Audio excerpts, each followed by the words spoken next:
마태복음 6장 27절로 34절까지 우리 교독하겠습니다. 너희 중에 누가 염려함으로 그 키를 한 자라도 더할 수 있겠느냐?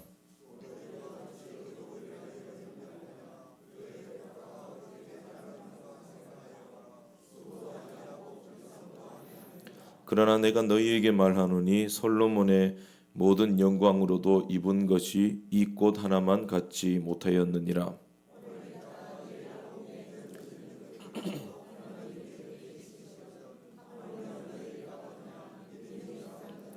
그러므로 염려하여 이르기를 무엇을 먹을까, 무엇을 마실까, 무엇을 입을까 하지 말라.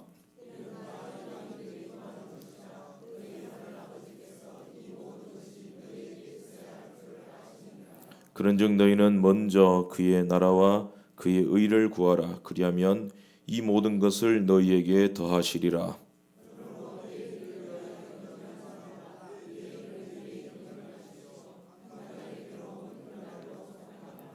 아멘. 미국 콜로라도 주에 롱의 봉우리라는 것이 있습니다. 그곳에 가면 거대한 나무가 하나 쓰러져 있는데 이 나무는 400년 묵은 나무입니다. 근데 이 400년 동안 이 나무가 13차례나 벼락을 맞고 그 벼락을 다 이겨내었습니다. 수많은 눈사태도 경험을 했고 또 폭풍우를 다 이겨온 그런 나무입니다.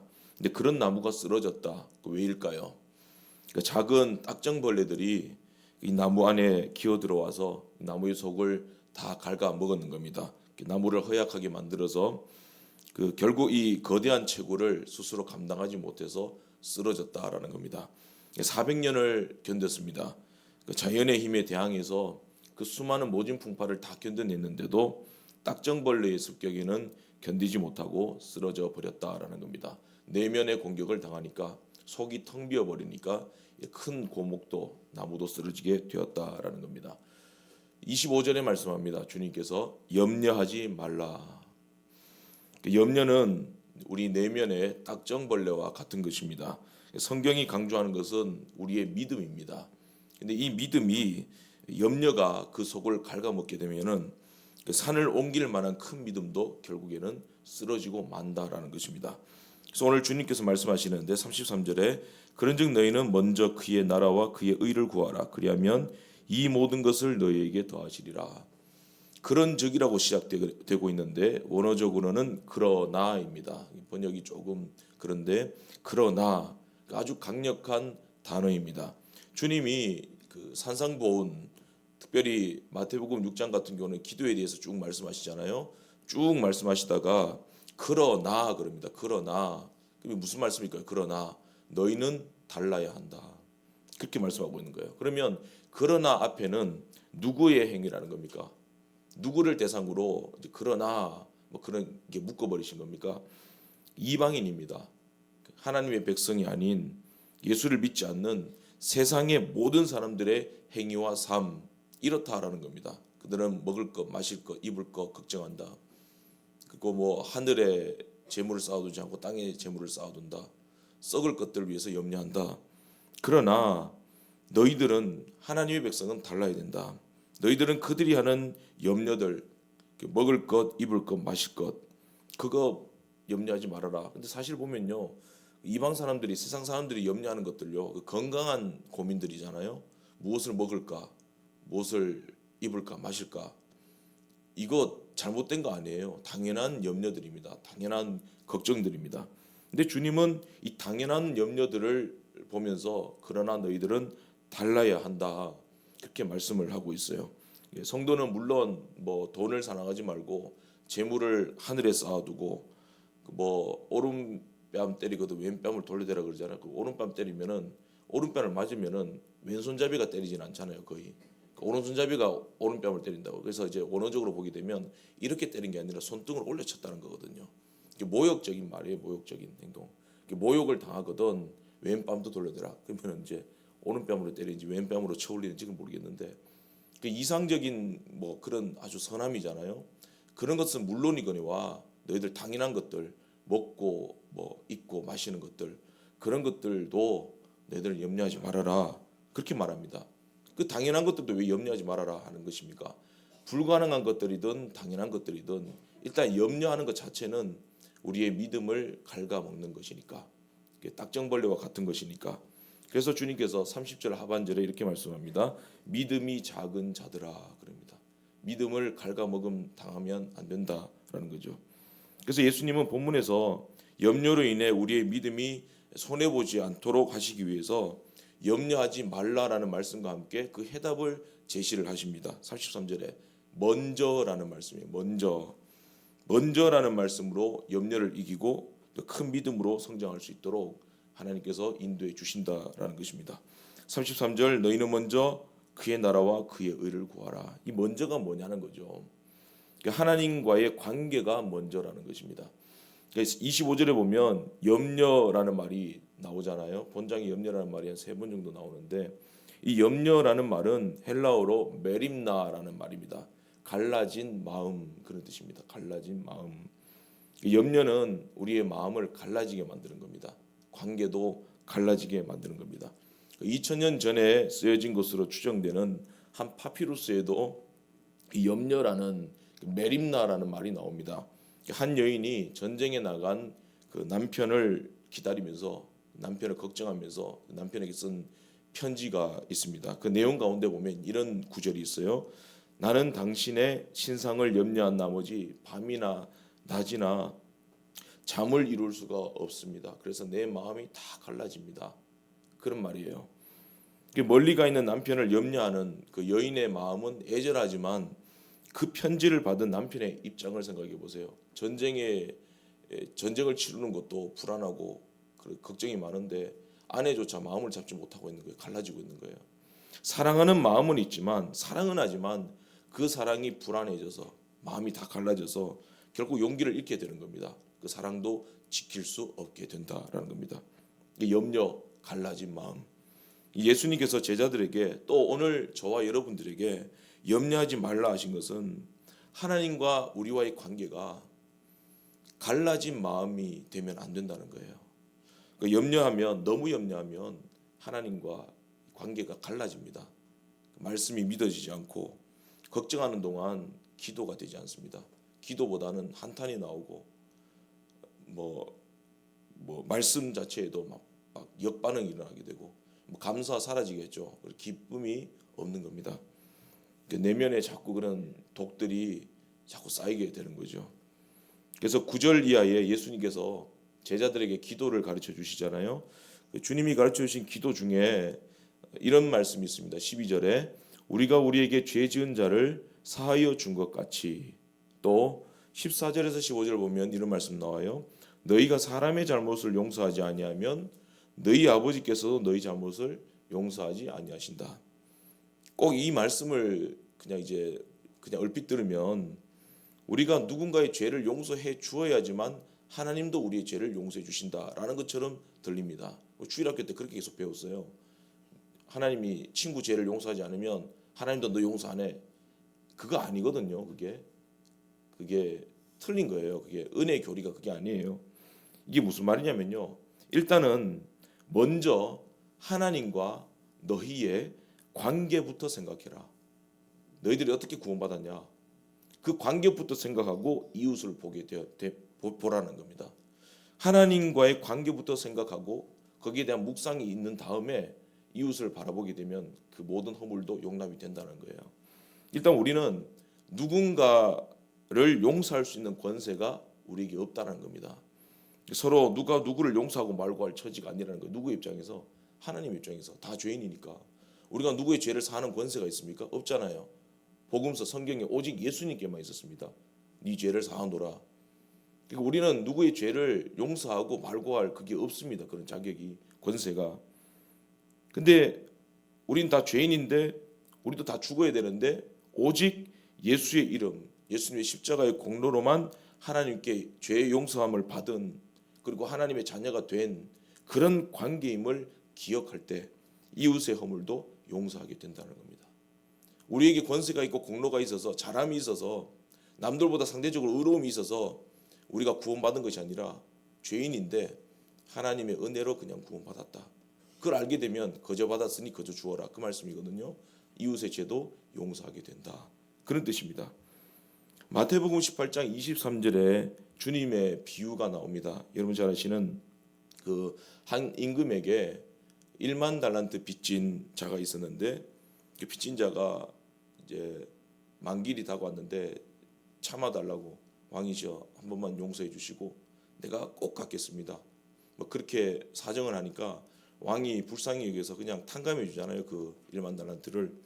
그게 탕감받은 이 사람이 뭐 기쁨도 잠시 가다가 길에서 자기에게 그 뭡니까 100데나리온 빚진 자를 만나잖아요. 그 돈 내놓으라고 멱살 잡고 흔들고, 그러다가 내가 돈이 없습니다 그래 놓으니까 감옥에다가 가둬버리죠. 이 사실을 임금이 이제 알게 됩니다. 그래서 그 탕감해줬던 거 다 무효로 시키고 그 사람 잡아서 옥에다 가둬버리게 됩니다. 그 임금이 빚을 1만 달란트를 탕감해 준 것이 단지 그 사람의 처지가 불쌍해서가 아니라 그 사람과 임금과의 관계 때문에, 관계 회복 때문에 빚을 탕감해 준 겁니다. 이게 구원입니다. 하나님이 그냥 우리 보시니까 지옥 갈 것 어떻게 불쌍한 것들 그래서 그냥 구해 주신 게 아니란 말입니다. 최초에 하나님께서 인간을 창조하실 때 어떻게 창조하셨습니까? 하나님 곧 자기 형상대로 창조하셨습니다.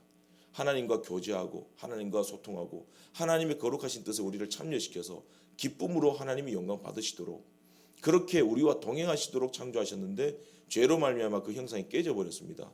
그러니까 하나님이 우리와 교제할 수 없는 거예요. 관계할 수가 없는 거예요. 영광 받을 수가 없는 거예요. 스스로 영광 드러내시지만.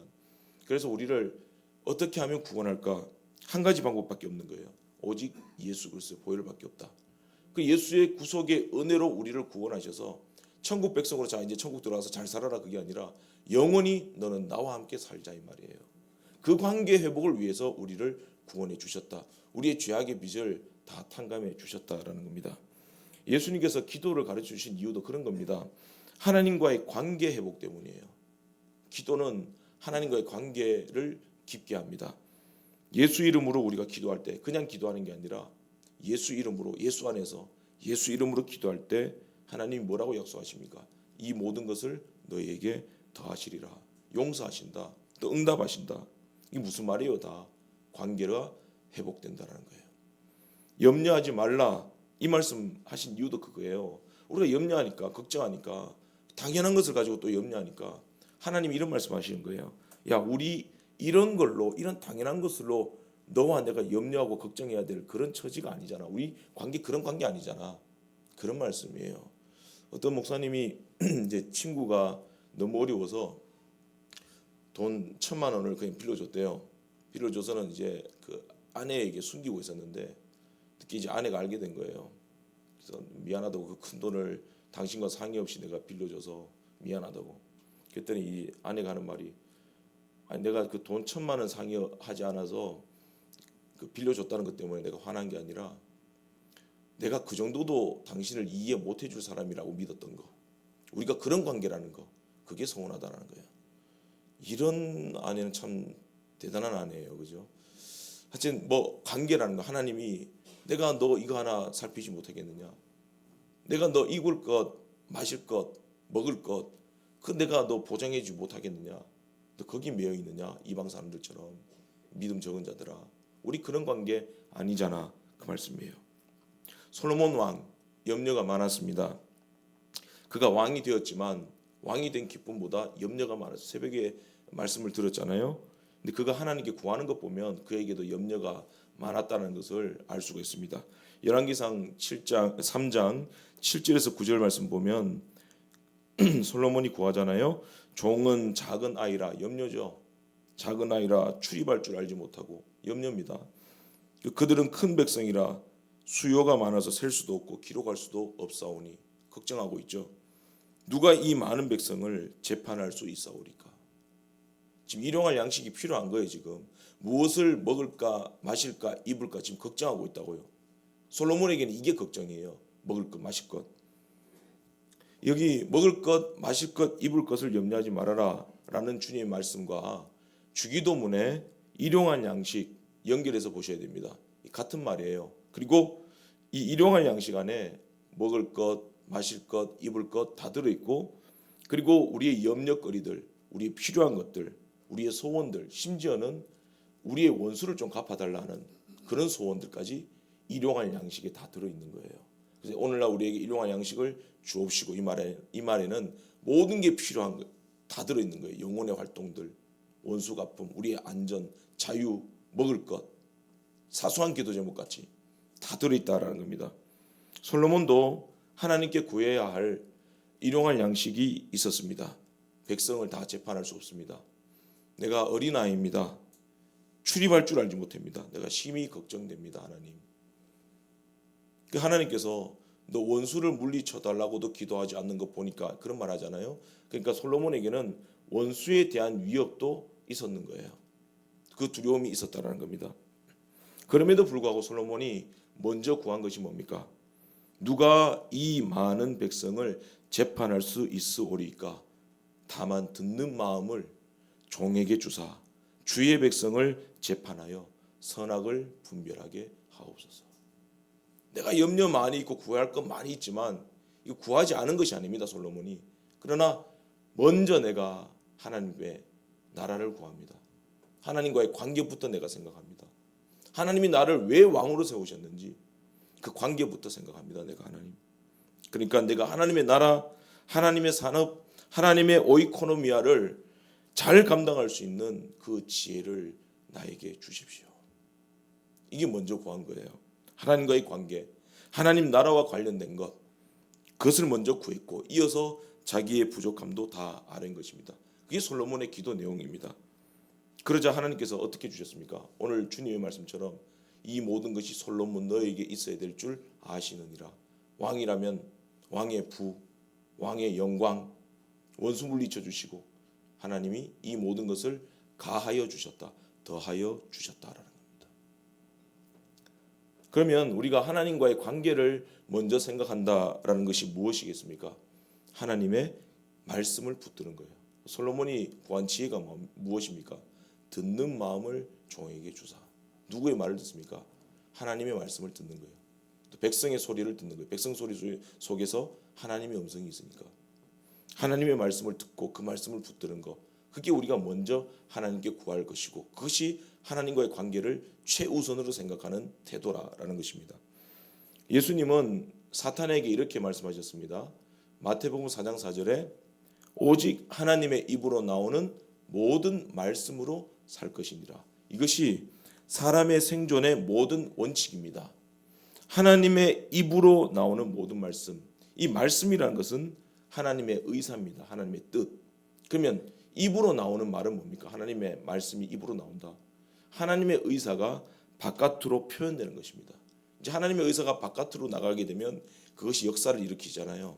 그러므로 하나님의 입으로 나오는 말씀으로 사람이 산다, 이 말은 하나님의 의사가 사람의 입 밖으로 나와서 그것이 우리 사람에게 적용이 될 때 살기도 하고 죽기도 하고 흥하기도 하고 망하기도 한다라는 겁니다. 하나님의 의사가 우리로 하여금 돈을 벌게 해주시는 겁니다. 직장에서 일할 수 있게 해주시는 겁니다. 그리고 그뿐만이 아니라 그 하나님의 의사가 돈을 벌어서 밥을 먹는데 그 밥이 우리 입으로 들어가고 소화가 될 수 있도록 건강을 유지해 주셔야지만 우리가 또 그렇게 할 수 있다는 겁니다. 단순히 먹고 마시고 입을 것 이것만 있어도 되는 것이 아니라 그것을 소화하고 관리할 수 있는 그런 능력과 건강도 하나님께서 허락해 주셔야 된다는 겁니다. 하나님의 의사가 예레미야 45장 4절에 하나님은 세운 것을 헐기도 하시고 심은 것을 뽑기도 하시는데 그 범주가 어느 정도냐면 온 땅에 그렇게 하신다는 거예요. 하나님이 하나님 마음대로 온 우주 만물 가운데 그렇게 하나님의 의사대로 역사하신다는 겁니다. 또 욥기 9장 12절에 보면 하나님이 빼앗으시면 누가 막을 수 있으며 하나님이 이거 못하십니까? 누가 대꾸할 수 있겠느냐? 그렇게 말합니다. 하나님의 의사가 그러하다면 하나님의 말씀이 그러하다면 그 말씀대로 되어지는 겁니다. 그러니까 마리아 신앙이 좋다는 것이 뭐냐면 주의 말씀대로 종에게 이루어지리이다. 그렇게 말했습니다. 여러분 고난과 억울한 일 당할 때 특세 때 감사하라 그랬잖아요. 왜 감사하라 그러십니까? 이 감사하라는 말은 하나님과의 관계부터 생각하라 그 말이에요. 하나님의 말씀, 하나님의 의사가 무엇인지 네가 그것부터 듣고 붙들어라라는 겁니다. 그럴 때 염려가 기도로 바뀌게 되고 하나님과 더욱 친밀해질 뿐만 아니라 솔로몬에게 더해 주셨듯이 내가 아들아 네가 있어야 될 건 내가 다 안다. 이 모든 것을 너희에게 더하시리라. 그런 필요와 해결되어져야 할 것들도 하나님께서 덤으로 주신다라는 것입니다. 여러분 하나님과의 관계부터 생각하십시오. 그 또 한 가지는 뭐냐면 좀 더 적극적인 표현입니다. 은혜의 자리로 돌아오는 것이 먼저라는 것입니다. 본장에 염려하지 말라는 말씀이 3번 나온다고 그랬습니다. 25절에 나오고 31절에 나오고 염려하지 말라. 그리고 34절에 조금 비틀어서 내일을 위하여 염려하지 말아라. 다 같은 말입니다. 세상 사람들이 살면서 이제 목표를 두고 사는 그 인생의 목적이 뭡니까? 그것은 내일을 더 잘 살기 위해서입니다. 돈을 모으고 투자하고 저축하는 이유가 뭡니까? 땅을 사고 집을 사는 이유가 뭡니까? 내일 더 잘 살려고. 그런데 주님은 뭐라 말씀하시냐면 이 당연한 법칙을 하나님은 성도들에게 그러나 너희는 내일을 위하여 염려하지 말아라. 왜냐하면 성도의 오늘과 내일은 하나님께 속했기 때문입니다. 우리는 세상 사람들처럼 땅에 속한 자들이 아닙니다. 세상 것이 불탈 때 그들과 함께 소멸될 자들이 아니라는 겁니다. 영원히 하나님 나라의 시민이 되어 있기 때문에 하나님의 법칙과 하나님의 뜻과 그 의사대로 살아야 하기 때문에 모든 것을 하나님께 맡기고 우리의 내일조차도 다 맡기는 것입니다. 내일을 염려하지 말아라. 그건 나의 영역이다. 그 말씀을 하고 있다라는 겁니다. 그래서 하나님은 하나님의 법칙대로 하나님의 백성은 이렇게 살아야 된다라고 가르치시는 이 말씀이 산상수훈입니다. 마태복음 5, 6, 7장 산상수훈에 나오는 하나님의 나라. 그런데 또 반전이 있어요. 곰곰이 이 말씀을 쭉 보게 되면 예수님께서 결국 우리에게 하시고 싶은 말씀이 뭐냐면요. 산상수훈 쭉 말씀하시잖아요. 너희는 이렇게 살아야 된다. 근데 진짜 예수님이 하고 싶은 말씀이 뭐냐면요. 근데 너희들 그게 되니? 그 말이에요. 여러분 산상수훈 심령이 가난한 자 복이 있나니 그게 돼요 여러분?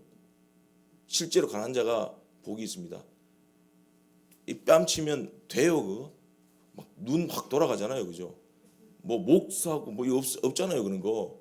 뭐 안 되잖아요 그게. 하지 말라 불가능하다. 그러니까 우리 포기하자. 그런 말이 아니에요. 인간의 한계가 있단 말입니다. 솔로몬이 입은 옷도 입고만 못하였다. 솔로몬에게 한계가 있고 우리에게도 한계가 있단 말입니다. 주님께서 그게 되니? 절대 불가능합니다. 죄송합니다. 이런 것들을 우리가 못 지킵니다. 우리 율법 지킬 수 있습니까? 못 지킵니다. 그럼 지킬 수도 없는 이 산상수훈을 예수님께서 왜 말씀하시냐는 겁니다.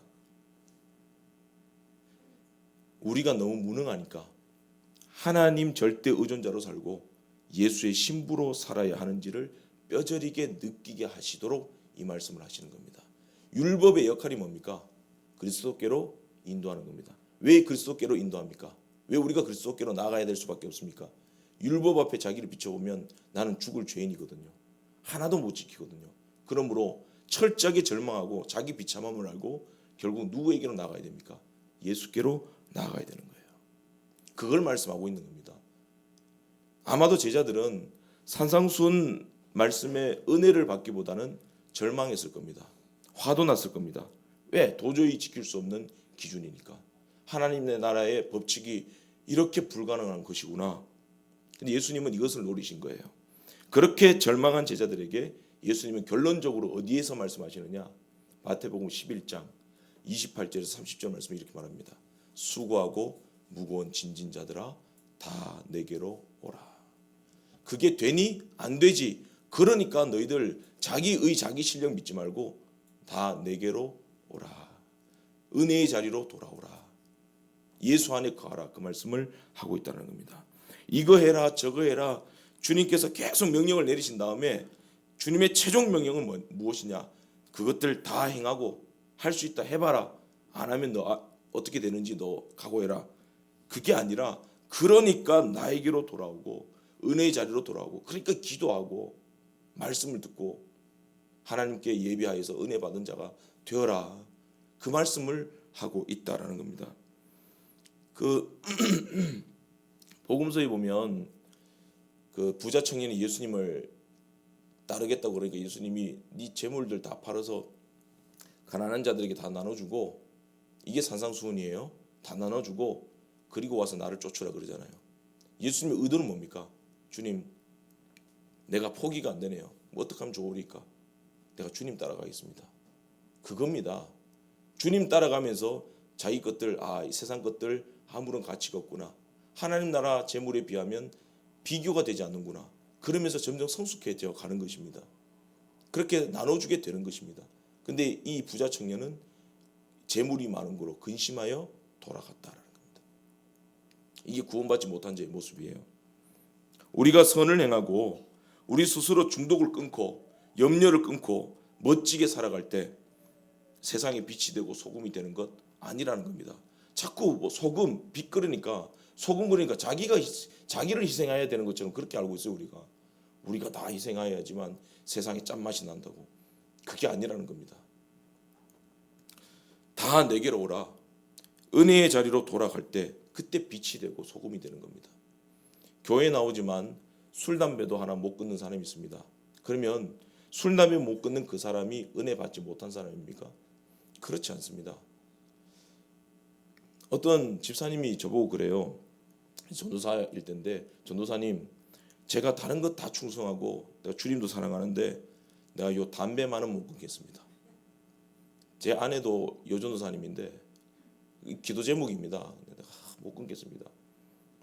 어떤 성악을 하시던 집사님입니다. 제가 뭐 20대 중반대 사이 같은데 다른 교회 집사님인데 막 오셔서 찬양 인도도 열심히 하시고 복음의 열정도 있습니다. 인물도 좋고, 그분이 장로님 아들이십니다. 몇 대째 신앙의 가문이에요.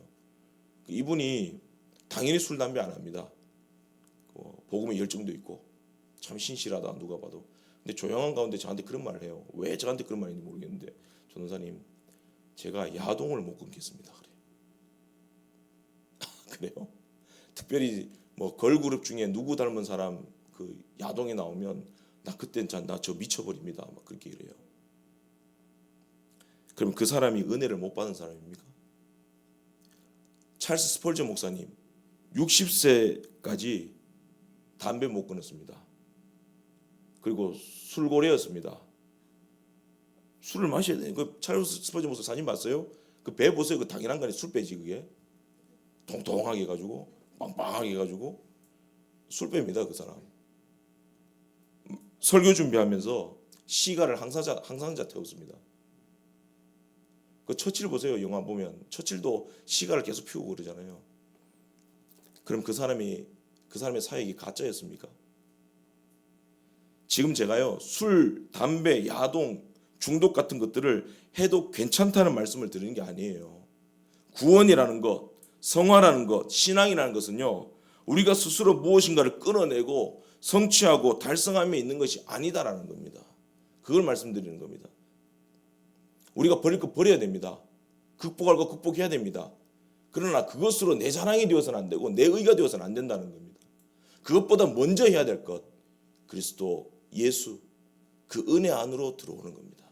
자기 부족함을 알고 철저하게 자기 절망, 자기 실망, 자기 부인을 경험하고, 그럼에도 불구하고 이런 나를 예수 그리스도 안으로 던져 넣으시고 하나님의 자녀 삼으신 그 은혜 안에서 자라가는 겁니다. 그 은혜를 이 땅을 살아가면서 깨닫는 거예요. 그래서 끊어질 거는 끊어지는 겁니다. 깨닫는 것은 깨닫는 겁니다. 그것이 성화하고 구원입니다. 어떤 사람이 서울대학교를 졸업하고 CPA, 그 공인회계사로 잘 나가다가 불면증 때문에 그 의사가 밤에 술 한 잔씩 하십시오 처방을 내려줬어요. 근데 그거 한 잔씩 먹고 자는 게 중독이 되어버렸습니다. 술을 전혀 못 하던 사람인데 소주 한 잔이 되고, 소주가 이제 보드카가 되고, 그게 이제 폭탄주가 된 거예요. 폭탄주 제조까지 막 하고.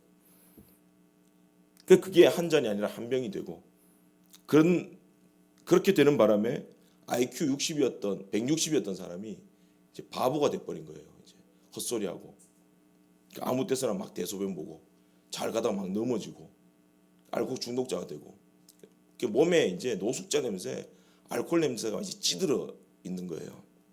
그 잘난 사람이. 그 사람이 어느 날 교회에 나왔습니다. 예수 한번 믿어보고 싶다고.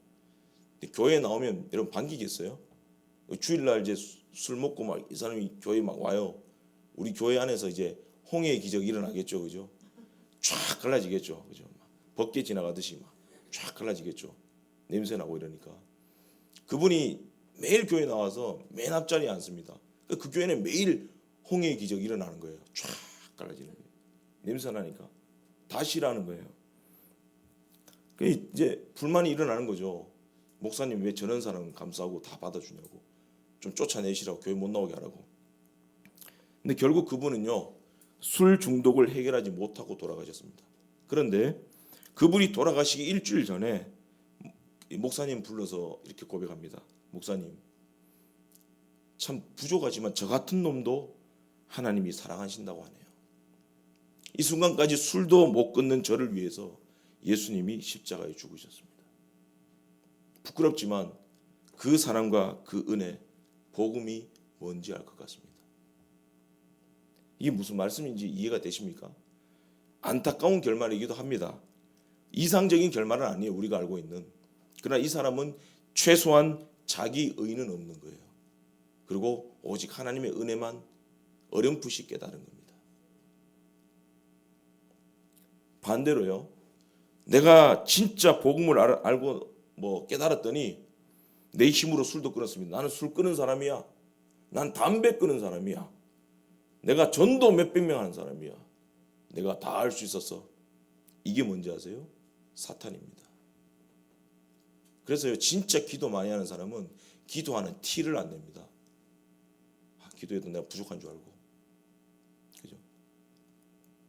마귀의 세 가지 시험이 그겁니다. 네 힘으로 한번 입증해 보라고. 네 입으로 성적 위에서 뛰어내려 보라고. 하나님의 영광을 위해서 네가 한번 달려가 보라고. 네 힘을, 네가 가지고 있는 복음의 능력을 세상에 한번 드러내 보라고. 막 자기 힘으로 하려고 그러는 거. 그래야 하나님의 영광이 나타날 거 아니냐. 이게 마귀의 시험입니다. 예수님 뭐라 그러십니까? 오직 하나님의 말씀으로 살 것이니라. 예수님이 못해서가 아니라 하나님의 말씀, 오직 은혜, 그것이 복음이고 이것이 구원이야. 이것을 선포하신 겁니다. 복음은요, 내가 멋진 존재가 되고 내가 새 사람이 되어서 교회 몇 개를 세우고 좋은 일이에요. 훌륭한 일입니다. 내가 교회를 몇 개 세웠니? 술도 끊었니? 전도도 많이 했니? 간증삼아 자랑하면서 돌아가는 것이 복음이 아니에요. 그 사탄이에요. 저도 그래서 간증 별로 안 좋아합니다. 간증하러 막 다니는 사람들 중에 보면요, 결국엔 결말이 안 좋은 사람이 많아요.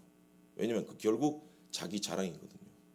은혜로 시작했다가 성령으로 시작했다가 육체로 마치고 자랑으로 마칩니다.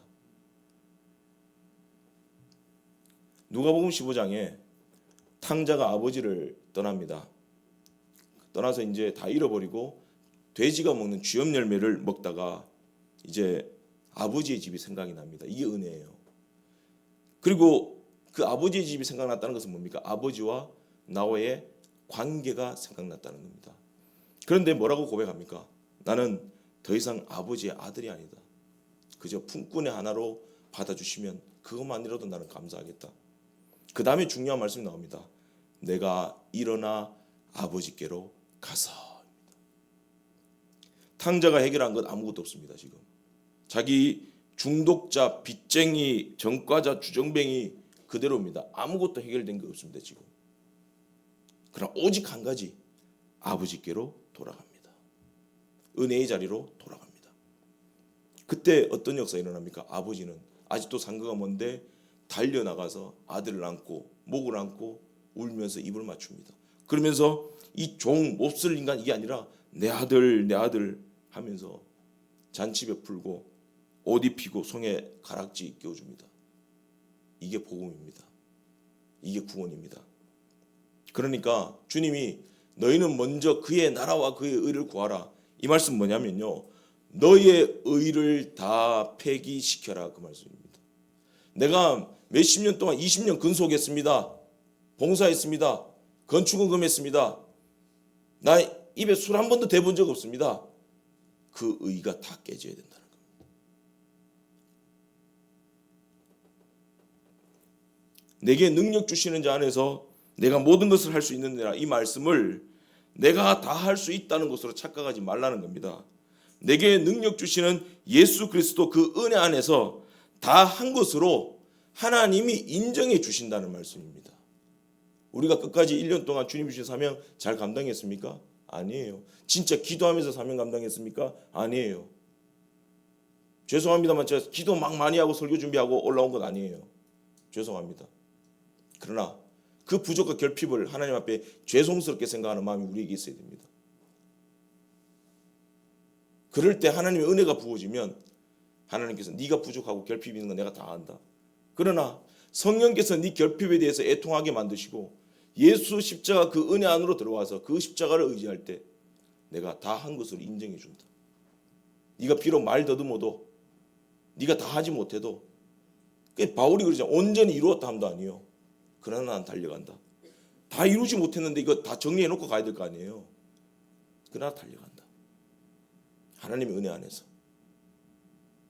물론 그것을 정당화하는 것이 아니라 성령은 그 은혜 안에서 우리를 다시 점점 성장하도록 이겨낼 수 있도록 그렇게 인도하신다는 겁니다. 하나님이 그렇게 인정해 주신다. 그 말씀입니다. 말씀을 맺겠습니다. 본문 20절에서 30절 말씀에 들의 백합화가 어떻게 자라는가 생각하여 보라. 수고도 아니하고 길쌈도 아니하느니라. 오늘 있다가 내일 아궁이에 던져지는 들풀도 하나님이 이렇게 입히시거든. 여러분, 들에 나가면 이름 모를 꽃들이 참 많이 있습니다. 그러나 내가 모른다고 해서 그 꽃들의 이름이 없는 것이 아니다라는 거죠. 다 이름이 있죠. 다 이름이 있어요. 또 사람이 이름을 다 못 붙여도 하나님은 그 꽃들을 그 이름대로 다 부르고 계시는 겁니다. 다 세고 계신다. 그리고 세우실 뿐만 아니라 오늘 들풀도 들꽃도 하나님이 입히시거든. 입혀주시는 거예요. 하나님. 게수키라는 시인의 이름 없는 꽃들은 없다. 들꽃은 없다. 그런 시가 있습니다. 이름 없는 들꽃은 없다. 이 시인은 암투병으로 6번의 수술을 했습니다.